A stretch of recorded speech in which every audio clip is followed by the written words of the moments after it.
23 ధీరజ్ గారు 2023 జూలైలో నా మిస్సెస్‌కి జరిగిన ఆరోగ్యపరమైన ఇబ్బందిని కోమాలోకి వెళ్ళిపోయిన స్థితి నుంచి 17 రోజుల పాటు ఆమెని ట్రీట్ చేసి ప్రాణం పోసి పంపించడానికి ఆ ఇబ్బందిలో ఉన్నప్పుడు నేను ఎవరిని అడగాలా ఏంటి తెలియక తెలిసిన వ్యక్తి స్వామినాయుడు గారికి అన్నీ తెలుస్తాయి కదా, పలానా హాస్పిటల్కి తీసుకెళ్ళండి అని ఆయన సలహా ఇస్తారేమోనని చేశా.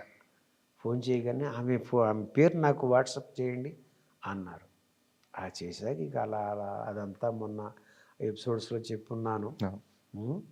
అంత జరిగింది. అంత జరిగిన తర్వాత అయిపోయింది. ఇక ఆమె డిశ్చార్జ్ చేశారు. డిశ్చార్జ్ చేసి ఇక ఆగస్టు 2వ తేదీ 2023 ఇక నేను ఇక్కడ నుంచి ఆమె అనారోగ్యరీత్యా వెళ్ళిపోయాను. వెళ్ళిన తర్వాత స్వామినాయుడు గారిని అడిగి వెళ్ళే ముందే అన్నయ్య గారికి, ఆ కుటుంబాన్ని అంతటికి కృతజ్ఞతలు చెప్పుకుంటామండి, పిల్లలందరూ ఉన్నాం ఇక్కడ, మళ్ళీ అక్కడికి వెళ్తున్నాం కదా అని అంటే, బిజీగా ఉన్నారు శంకర్ గారు, నేను వీలున్నప్పుడు చెప్తాలే, మీరు వెళ్ళరండి అని పంపించారు ఆయన. అక్కడ నుంచి నెలకోసారి 15 రోజులకో 2 నెలలకు చేస్తూ ఉండేవాడిని. అంత దూరం ఎందుకు రప్పించడం ఈయన.